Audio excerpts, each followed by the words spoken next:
अस्सलामुअलैकुम। इस वीडियो को ना लाइक पे क्लिक करके वीडियो कंप्लीट वॉच करिएगा, क्योंकि अफसोस करने और पछतावे से बेहतर है कि अगर आप लोगों ने इस कंपनी के स्टॉक को बाय कर रखा है तो इसको आप लोग सेल मत करें। अब ऐसा कर लें कि आप लोग एक से लेके दो मत, या वरना फिर एयर एंड तक का वेट कर लें। इस स्टॉक में ज़्यादातर लोग फंसे हुए हाई रेट्स पे। इस कंपनी के स्टॉक का नेम है पावर कंपनी लिमिटेड, हपको इसका कोड है। सामने मैं आप लोगों की टेक्निकल एनालिसिस और चार्ट्स भी लाता हूँ कि मैंने किन रेट्स पे आप लोगों को इस कंपनी के स्टॉक की बाय कॉल दी थी। मार्च अप्रैल के मंथ की बात कर लेता हूँ तो उस वक्त तो ये स्टॉक ने 118 से लेके 120 रुपये के अराउंड ना पावर कंपनी ट्रेडिंग कर रहा था, और विद वॉल्यूम्स काम हो रहा था उस वक्त। इसी ईयर के स्टार्टिंग की बात कर रहा हूँ, फरवरी मार्च के मंथ की। तो कंटिन्यूसली ये स्टॉक ना बड़े बड़े जा रहा था। मैंने आप लोगों को 120 रुपये के रेट्स पे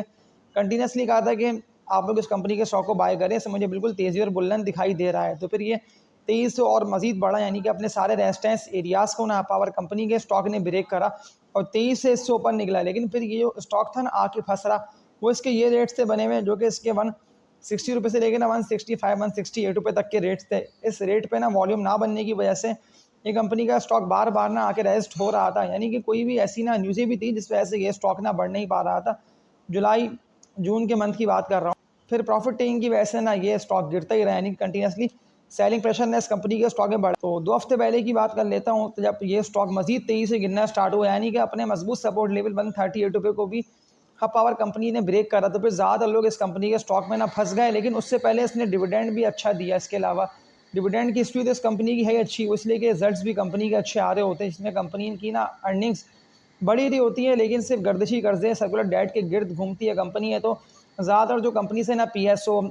इसके अलावा OEDC, PPL, तो ये सारी कंपनीज ना फंसी हुई हैं, यानी कि जब तक सर्कुलर डेट डिसॉल्व नहीं होता ना तो फिर तब तक ये स्टॉक ना बढ़ नहीं पाएंगे। तो कंटिन्यूसली ना ये स्टॉक ना गिरता रहा, यानी कि सेलिंग प्रेशर ना बढ़ा रहा है इस कंपनी के स्टॉक में। मैंने आप लोगों को उस वक्त ये वाली बात कही कि अगर किसी ने भी इस कंपनी के स्टॉक को बाय कर रखा है तो वो अभी सेल नहीं करे, क्योंकि इससे प्राइम मिनिस्टर ने जो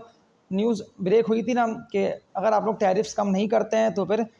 जो मुआहदे हैं ना वो ख़त्म कर दिए जाएंगे। ये प्राइम मिनिस्टर ने पावर की कंपनीज़ को कहा था कि टैरिफ्स कम करो, वरना फिर हम मुआहदे ख़त्म कर देंगे, जो कि कॉन्ट्रैक्ट आप लोगों से करे हुए हैं पावर सेक्टर से। तो फिर तभी तो ज़्यादातर ना पावर के स्टॉक्स गिरे भी, यानी कि मुसलसल सेलिंग प्रेशर बढ़ता रहा और ज़्यादातर स्टॉक्स थे अपने मजबूत सपोर्ट लेवल्स को। मैं पावर सेक्टर की बात कर रहा हूँ, तभी तो मैं सामने आप लोगों के यहाँ पावर कंपनी के स्टॉक के बिना टेक्निकल एनालिसिस लेकर आ गया हूँ कि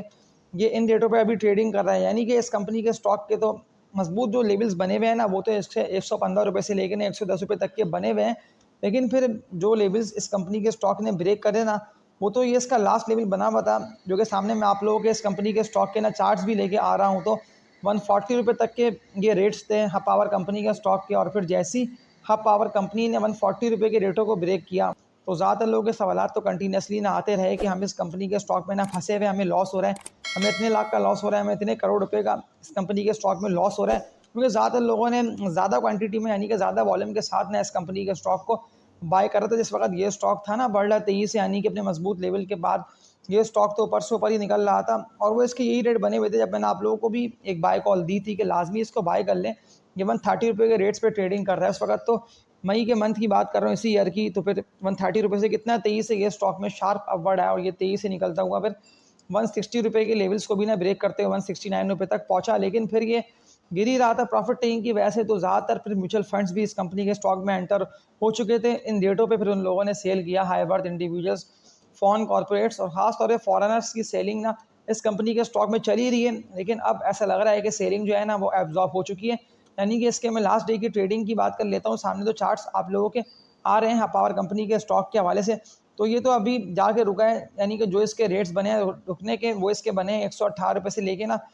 120 रुपये तक का लेवल तो मैंने आप लोगों को इसका दिया हुआ था। लेकिन वॉल्यूम्स तो ना बने हैं पावर कंपनी के स्टॉक में ना पॉजिटिव में, यानी कि 1.5 करोड़ से ज़्यादा शेयर्स का लास्ट डे की ट्रेडिंग में पावर कंपनी के स्टॉक में ना काम भी हो गया। वीडियो को लास्ट में लाइक पे क्लिक करके ना चैनल सब्सक्राइब कर लिएगा, और जो यूट्यूब ने आप लोगों को बेल आइकन का ऑप्शन दिया हुआ है, तो लाजमी ना आप लोग बेल आइकन पे क्लिक कर लेंगे, तो फिर आप लोगों तक ना अगली वीडियो इस तरह की मजबूत कंपनीज़ के स्टॉक्स की ना बर वक्त पहुँचती रहेगी। क्योंकि मैं आप लोगों को स्टार्टिंग से लेकर अब तक ना सेलिंग से इसीलिए मना कर रहा हूँ कि अगर आप लोगों ने मारी को बाय कर रखा है, PPL को बाय कर रखा है, या अगर आप लोगों ने पावर कंपनी के स्टॉक को OEDC को बाय कर रखा है, तो सेल अभी आप लोग मत करें। क्योंकि इंडेक्स के लेवल्स की बात कर लेता हूँ, तो इंडेक्स तो कंटिन्यूसली उठ ही रहे हैं। यानी कि जब से IMF की न्यूज़ें आई है ना कि डील डन है और पाकिस्तान को पेमेंट, यानी कि पहली किस्त मिलने जा रही है, तो उस वक्त के बाद से ना इंडेक्स में मजीद आप लोग तेज़ी देख रहे हैं। यानी कि इंडेक्स ने तो 82.5 यानी कि 82 के लेवल पे आके ट्रेडिंग करके इससे भी तेज़ी से ऊपर निकला है। सिर्फ प्रॉफिट टेकिंग की वजह से ना इंडेक्स में ये चलता रहेगा अप डाउन, और इस अप डाउन से ना आप लोगों को फ़ायदा उठाना इस सेंस में है कि आप लोगों को पता है कि मैंने आप लोग कौन से स्टॉक की किस लेवल्स पर ना बाय कॉल दी हुई है, लेकिन फिर ऐसा नहीं कर लेना कि आप लोगों ने जल्दबाजी में कोई भी ऐसे बेकार शेयर्स को बाय करा जैसे कि WTL, कॉसम, यूनिटी, क्योंकि ज़्यादातर लोग ना इन कंपनीज़ के स्टॉक्स में ना फंसे हुए हैं। मैंने कुछ दिन पहले भी आप लोगों को डिफ़ॉल्टर कंपनीज़ के स्टॉक्स की ना वीडियो बना के अपलोड करी कि जो कंपनीज़ की अर्निंग्स ही नहीं है, जो कंपनीज़ लॉस में, यानी कि कंपनी की कमाई ज़ीरो है, ज़्यादातर तो स्टॉक्स डिफ़ॉल्टर में जा चुके हैं, तो उनको आप लोग बिल्कुल बाय मत करें। सिर्फ ट्रेडर्स ना ट्रेडिंग के हवाले से, यानी कि अप डाउन के अंदर ना ट्रेडिंग करके पैसे अच्छे कमा लेते हैं उन कंपनीज़ के स्टॉक से। फिर उन लोगों को पता भी होता है कि ये रेट ना इनके सेलिंग के, यानी कि इन रेट्स पे हमने इन कंपनीज़ के स्टॉक्स को ना बाय करके हाई रेटों पे सेल कर दिया। तो फिर अगर आप लोग इस तरह से करते रहेंगे ट्रेडिंग के ऊपर, तो आप लोग इस मार्केट से पैसे कमाते रहेंगे। पेनी स्टॉक की बात कर रहा हूँ, डिफ़ॉल्टर कंपनीज़ की स्टॉक की बात कर रहा हूँ इनसे। लेकिन फिर ऐसा नहीं कर लेना कि लॉन्ग टर्म इन्वेस्टर्स को ना डिफ़ॉल्टर कंपनीज़ के स्टॉक्स में एंट्री मार के ना फंस जाना है। फिर आप लोगों को लॉस भरपूर होगा, मैं आप लोगों को श्योर कह रहा हूँ, क्योंकि मैं अपनी वर्किंग करके ना बेसिकली बाय कॉल आप लोगों को दे रहा होता हूँ। मैं आप लोगों को लॉन्ग टर्म के हवाले से ना स्टॉक्स रेकमेंड इसीलिए कर रहा होता हूँ क्योंकि हाँ पावर कंपनी ना सामने आप लोगों की एक मिसाल है कि अगर आप लोग मेरी कुछ पिछली वीडियोस को वॉच कर लेना, जो कि ऑलमोस्ट मैंने 7 से 8 मंथ पहले बना के अपलोड करी थी, जिसमें ना मैंने आप लोगों को हाँ पावर कंपनी के स्टॉक की ना बाय कॉल दी थी। उस वक्त तो वो 70 रुपये से लेके ना 75-80 रुपये के रेटों पे था, यानी कि 81 रुपये का रेस्टेंस एरिया ना ये भारी बना हुआ था। हब पावर कंपनी इस रेस्टेंस एरिया को ना 80-81 रुपये के ना ब्रेक कर ही नहीं पा रहा था। ज़्यादातर लोग फंसे हुए थे, तो हम क्या करें, हम क्या करें। लेकिन जैसे ही इसने इस रेजिस्टेंस एरिया को ब्रेक करा है 81 रुपये के, तो कितना तेज़ी से ये पूरा पूरा डबल हुआ, यानी कि 100% ये कंपनी का स्टॉक डबल हो गया। अब आखिरी सवाल ना ज़्यादातर लोगों का ये आ रहा है कि अब हम इस कंपनी के स्टॉक का क्या करें, हब पावर कंपनी का, क्योंकि अब इसमें ज़बरदस्त वॉल्यूम लग रहे हैं, ऐसे कि 1 करोड़ से ज़्यादा शेयर्स का ना डेली बेसिस पे इस कंपनी के स्टॉक में काम भी हो रहा है। लेकिन मुझे अभी टेक्निकल्स को देखते हुए ये लग रहा है कि थोड़ी बहुत करेक्शन ना आप लोगों को और इस कंपनी के स्टॉक में ना दिखने में आ सकती है। इसे वक्ती तौर पे ना बाउंस बैक हो रहा है, क्योंकि मैं ट्रेडर्स के हवाले से बात कर रहा हूँ, यानी कि ट्रेडिंग के हवाले से। और लॉन्ग टर्म इन्वेस्टमेंट भी ना आप लोगों को यही लेवल पर बनती है, यानी कि अगर ये 115 रुपये से लेके ना 110 रुपये के रेट्स पे आता है, तो फिर तब ना आप लोग इस कंपनी के स्टॉक को बाय करिएगा, क्योंकि इस लेवल पे ना 2 से लेके 3 मंथ तक इस कंपनी के स्टॉक ने ट्रेडिंग करी है। फरवरी, मार्च, अप्रैल, आप लोग खुद भी देखें कि इन लेवल से फिर ये उठा है अप्रैल के मंथ में, फिर ये 122 रुपये के रेटों से उठता हुआ ना 23 से ऊपर गया है। तभी तो मैं आप लोगों को ना यही लेवल्स कहता हूँ कि अगर ये इन लेवल्स पर आता है, तो फिर तब ना आप लोगों को इस कंपनी के स्टॉक को ना बाय करके पोर्टफोलियो में रखना बनता है। लेकिन अगर ये 110 रुपये के लेवल्स को भी ब्रेक कर देते हैं, क्योंकि सेलिंग प्रेशर ना एकदम पड़ा है और वॉल्यूम तो अच्छे खासे लग चुके हैं। अगर मैं एक हफ्ते के वॉल्यूम्स की कंपैरिजन में बात कर लेता हूँ, तो 10 करोड़ से ज़्यादा शेयर्स के ना सेलिंग के वॉल्यूम बने, एक हफ्ते की बात कर रहा हूँ। तो तभी तो मैं आप लोगों से ये वाली बात कह रहा हूँ कि आप लोग ना बाय करते हुए इस कंपनी के स्टॉक को वेट करें। अब जितने भी लोगों ने बाय कर रखा है, तो वो लोग क्या करें, क्योंकि सवाल लोगों के यही आ रहे हैं कि आखिर अब हम इस स्टॉक को कब तक होल्डिंग करें, हमारी बारी कब आएगी, इस कंपनी के स्टॉक को सेल करना कब बनता है। तो सेलिंग के तो इसके यही रेट्स हैं, अगर ये 138 रुपये से ऊपर निकलता है, तो फिर तब ना आप लोग सेलिंग का माइंड रखिएगा कि फिर ज़्यादातर लोगों की बारी आ जाएगी, जितने भी लोग फंसे हुए इस कंपनी के स्टॉक में, क्योंकि ये कंपनी अर्निंग्स में से वक्ती तौर पे ना न्यूज़ों की वजह से सेलिंग प्रेशर पड़ा है, और वैसे भी इंडेक्स को तो निकलना ऊपर ही है। यानी कि अगर मजीद वॉल्यूम्स बनते हैं और तेज़ी आप लोगों को दिखने में आती है आने वाले दिनों में, तो फिर तो पावर कंपनी भी ना आप लोगों को मजीद तेज़ी से ऊपर निकलता हुआ 138 रुपये के लेवल्स को ब्रेक करेगा और इससे भी ऊपर निकल जाएगा। क्योंकि मैं आप लोगों को 138 रुपये के रेट्स पे ना कंटिन्यूसली बताकर फोकस ना यही दिलवा रहा हूँ कि 138 रुपये का ना ये लेवल मजबूत है, इस लेवल पर आके वॉल्यूम लग नहीं पा रहे थे, तभी तो इस स्टॉक ने इस लेवल को भी ब्रेक कर दिया। और 23 से 138 रुपये के लेवल को जैसे ही ब्रेक करे, तो फिर तो अच्छे खासे पैसे आने के निकल गए इस कंपनी के स्टॉक से।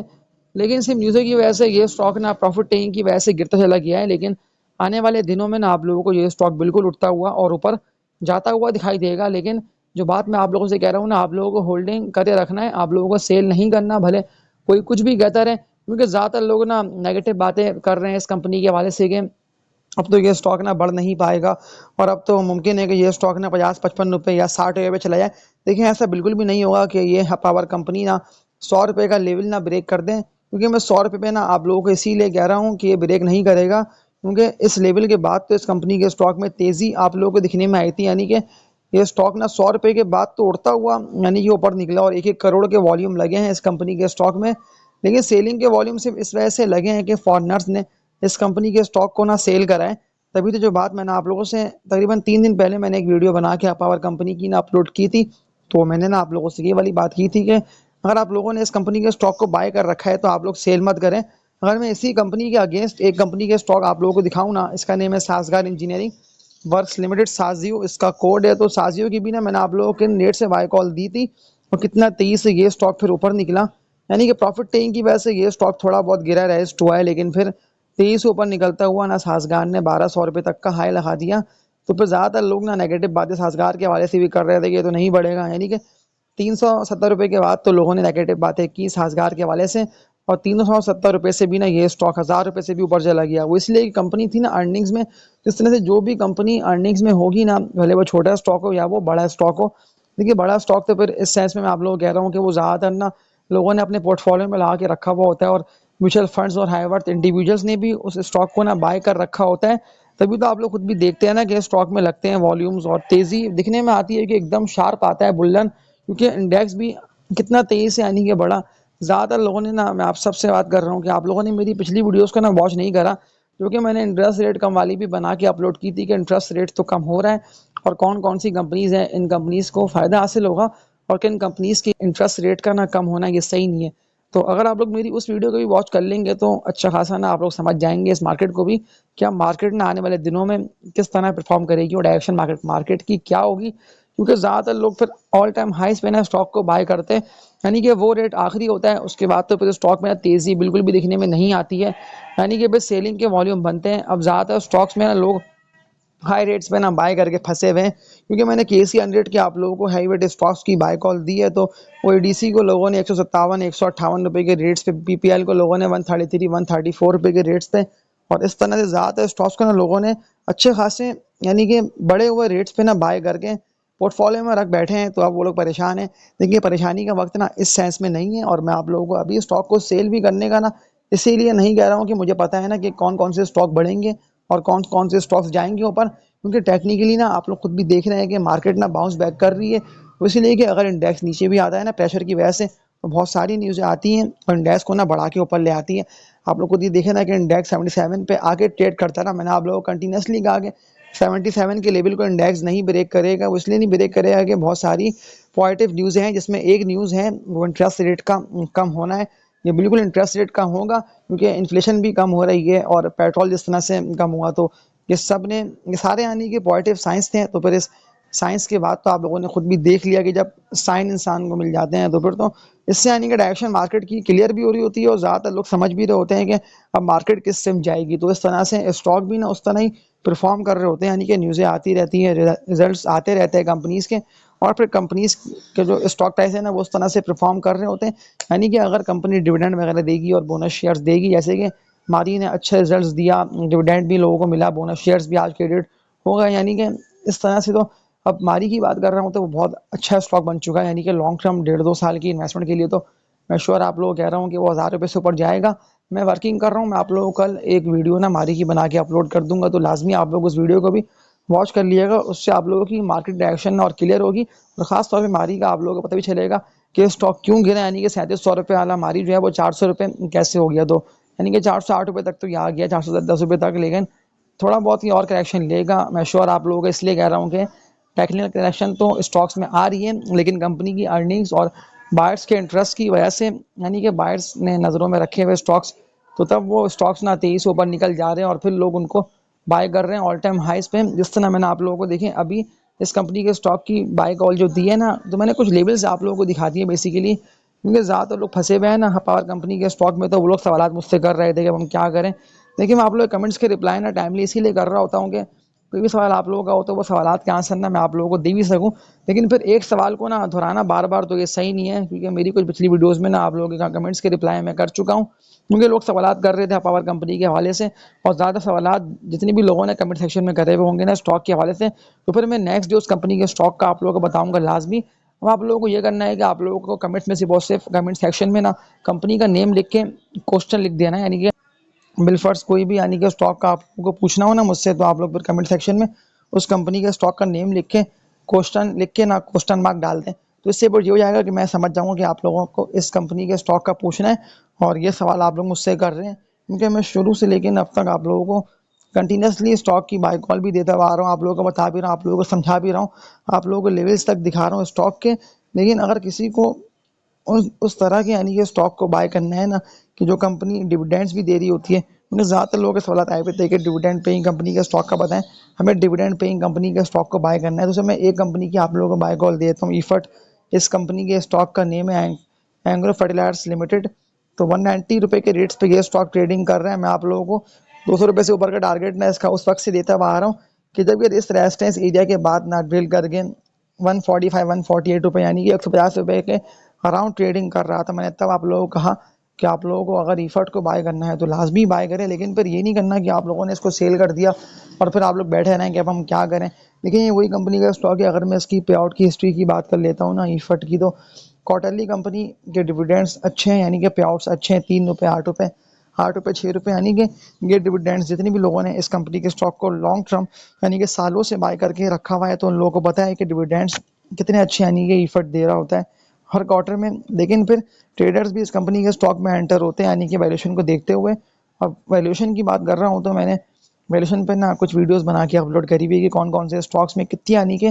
जगह खाली और कितनी तेज़ी आप लोगों को दिखने में आ सकती है। क्योंकि एक स्टॉक ने एक लिमिटेड हद तक बढ़ता है, यानी कि अगर वो लो पर होता है तो फिर तो वो लो से लाजमी यानी कि ऊपर निकलता है। तो वो तो फिर आप लोगों ने, अगर मैं ईफट की बात कर रहा हूँ तो आप लोग खुद देख भी लेंगे इन लेवल्स से जब प्रॉफिट टेकिंग की वजह से ये स्टॉक गिरा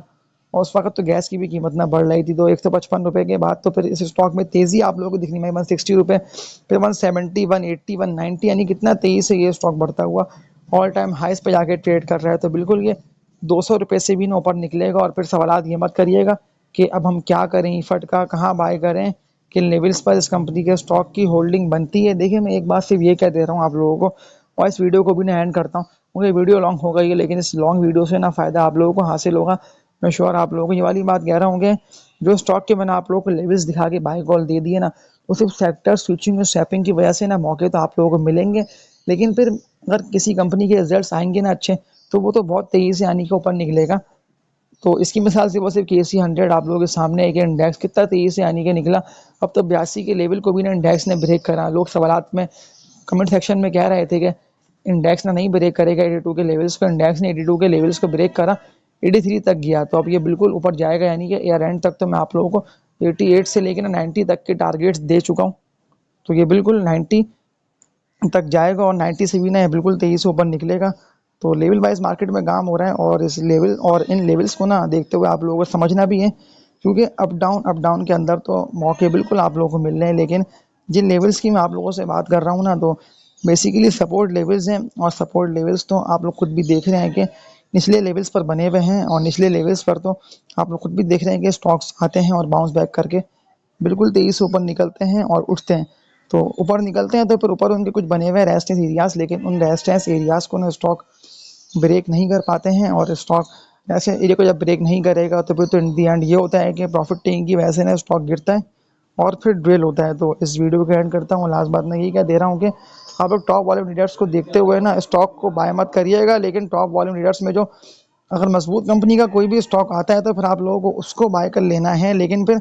आप लोगों को ना लेवल्स को देख लेना है। तो इस वीडियो को एंड करता हूँ। लाइक पे क्लिक लाजमी कर दिएगा, चैनल को भी सब्सक्राइब कर लिएगा, और तब तक के लिए अपना ख्याल रखिएगा। अल्लाह हाफिज़।